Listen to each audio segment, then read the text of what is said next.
Hi everyone and welcome to Rich's Home Mechanics. Now this is a short video in response to a request I've just had. I've just been looking through my comments, the kind comments that people have been leaving on my channel, and on one of my latest videos I did a video where we're working on the Suzuki GS250T 1981, nice little bike, and I've stripped the carburetors apart and I was going to put them in the ultrasonic. Now I actually wasn't going to do a video on that because, you know, an ultrasonic is an ultrasonic. I'm assuming that a lot of people know what it is. But a nice person left a comment there on my comments and said, I don't know what an ultrasonic is, can you show me? So without further ado, as you can hear, I've just nipped out this afternoon just to switch it on and see how it goes. I've just put the carburetor in. Unfortunately I didn't show it before, but we're going to see what it comes out like. Just going to have a quick look at the ultrasonic cleaner while it's working, and then we'll flip the carburetor over a few times because I can't quite get the carburetor fully submerged in the ultrasonic cleaner. We'll flick it over 3 or 4 times and then we'll look at the end results, and actually we'll give a verdict on whether this ultrasonic was worth paying the money and whether it's worth having one in your workshop. So let's nip over and have a look at it actually working. Okay, we're over at the ultrasonic cleaner now. The carburetor is already sitting in here, and because of the size of this, is a 10 litre ultrasonic cleaner.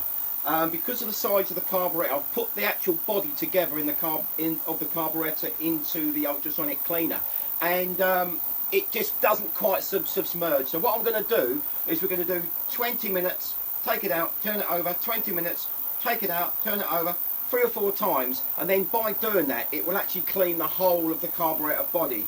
We've got the internals to come later, but we're actually just looking at the overall body, the outside of the carburetor at the moment. Just a little tip here I found, and to say this is the first time I've used this. I'm not doing a review, but it's so simple. You've got an on-off button for the temperature, up and down buttons, and a timer, turn it on, up and down buttons. Now personally, if you put the cold water in here and then switch the timer, you'll lose 10 minutes of the heat because it takes a while to heat up. So personally, if you've got an ultrasonic cleaner, put lukewarm water in. Don't put boiling water in, put lukewarm water in first hand, and then that gives an advantage. So before I even switched the timer on, it was running at 39 degrees. This solution I'm using is a carburetor, especially for carburetors there, and this solution is 10:1, so I've done the measurements on that. So what we'll do, we'll let the machine run its cycle, we'll take the carburetor out, we'll have a quick look, we'll put it in, 20 minutes, take it out, 20 minutes, take it out, and we'll honestly, you know, we'll have a look at this carburetor and see if they are actually any good and are they worth having in your workshop. Right, it's finished its first cycle of 20 minutes, let's have a look. Let's take the lid off, put it safely out of the way. Not sure what these chemicals are like, so I've got a glove on. And let's have a look. Well, actually what we'll do, let me just bring the camera over and see how dirty that water is. Now this water was spotless when I put it in there.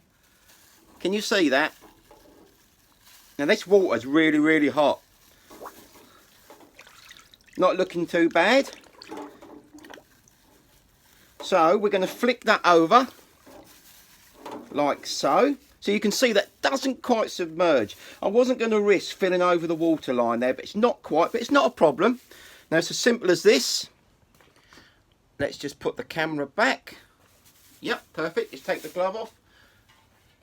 Put that back there. And it's as simple as this. The temperature's all right. We've already set it at 50. Let's do the time again. Straight away, simple. That's going to run for another 20 minutes. So in 20 minutes we'll come back, we'll have a look, take it out and flip it over again and keep going until we've done all 4 sides of this carburetor. Okay, the ultrasonic has now finished its second cycle. What I have noticed on this machine, which has impressed me quite a bit, is you set the temperature manually there, and then the temperature sits, the actual temperature shows there. Now right through the cleaning process I've set it at 50 Celsius. It's sat at between 50 and 51 Celsius, which is spot on. Now one of the reasons I'm pleased with that is it's going to keep the cleaning constant. So every time I turn it over it's going to have the same temperature, the same ultrasonic bubble sizes going through. So as we turn this carburetor over, it's going to get a continuous clean, constant continuous clean. Now, also on these ultrasonic cleaners, I've read the instructions before I used it, obviously, and it said that you mustn't run these continuously more than 40 minutes at a time. So we've just done two 20-minute sessions on two sides of the carburetor. So what I'm going to do, I'm going to shut it down now. But before we do that, we'll have a quick look. But we're going to shut it down. I'm going to let it cool down for half an hour, shut the whole machine down, and then we'll come back in half an hour and we'll carry on. But let's have a quick look and see how dirty that water's getting. Now this is the second time, yeah? This carburetor, look. See how dirty that water, and that water is really hot, really hot. So what we're going to do, we're going to flip that carburetor over, ready to go for the next clean. We're going to leave that like that. Let's have a look. Pull that glove off. That's it, get the glove out of the way. Let's put the lid back on. There we go. So what we're going to do now, we're going to let that just cool down for a little second. We're going to leave it half an hour. Obviously it won't be on here. We'll leave it half an hour and we'll come back and we'll flip it over again, and we'll keep going until we've done all four sides of this carburetor. Okay, the ultrasonic has just cleaned its third clean. So what we're going to do now, we're going to whip the carburetor over, and this will be the last and final clean. I've turned this carburetor 4 times in here, so we've thoroughly cleaned the carburetor through. So we're going to switch it on and we'll come back in a minute and then just check this carburetor out and see how she comes out. Okay, we're just coming up to the last clean now, and there we go. That's just finished. What good timing. So we flipped this over, we flipped this carburetor over 4 times. Normally you could just put the carburetor in there if it doesn't fully cover and flip it over. But I want to make sure, 100% sure, that this carburetor is clean right through it. Every single crevice and novice and jet and everything, hole is clear. So we're quite happy we've cleaned it now. So let's have a look at it, shall we? Let's give it a shake. See how hot that is, can't you? Look at that. That water is steaming. First impressions, not looking too bad. Now, see that's steaming now. Now, I've got rust marks on there. You're never going to clear rust marks off of there, look. But you can see that steaming, how hot that gets. I'm quite happy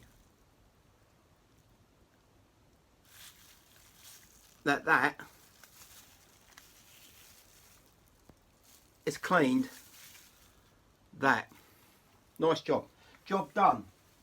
What I'm going to be doing next, well actually what I will do is I'm going to let the ultrasonic have a rest for another half an hour, but we've got the jets to clean. Now inside here is a big tray, as you can see. Now if I put jets in it, it's going to fall straight through. So I thought to myself, how do I clean the jets without them falling straight through? And I did a little research, and apparently if you haven't got a little metal tray, stick them in some glasses. So I'll put all the jets in there. I'm going to fill that up with water. Stick that in like that.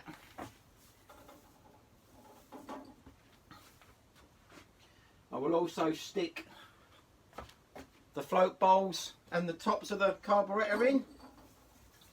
They can go over that side. Again, a glass, because it penetrates. Fill the glass up with the liquid, sink it in like so. Put the float bowls in. So I've identified them. So the one at the front is a right hand carb. And what we'll do next, we'll just give that a quick 20 minutes and see how that turns out. Okay, the ultrasonic cleaner is finished with the jets and the float bowls and the tops of the carbs. Let's have a look. Just going to put them over here on the bench and we'll have a look in a minute. Alright, that's that one. Cool, the water certainly gets hot in these, I'll tell you. Burning. Here's the jets.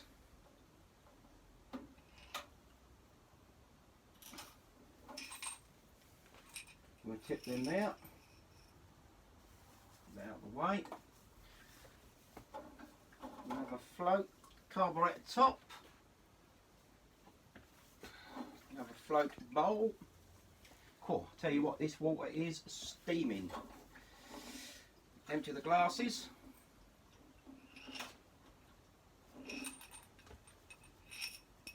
There we go. Whoops, got that one. Pick that one up. Get all that together. Let's put the lid back on. Take my gloves off. Let's have a look, shall we? Well, don't think they look too bad, do they? The jets have come up all right, look. Not bad at all. I'll tell you what, I'm quite impressed with that. Oh, Ultrasonic. Here you go. I will give the thumbs up to that. That's done the job. That carburetor can now be assembled. I've got the gaskets. I'm going to order the gaskets, float bowl gaskets, carburetor gaskets, and we'll get that put back together, and hopefully we'll get the carbs back on the Suzuki GS 250T. Thank you for watching my channel, and we will hopefully catch you in the near future. See you soon. Goodbye for now.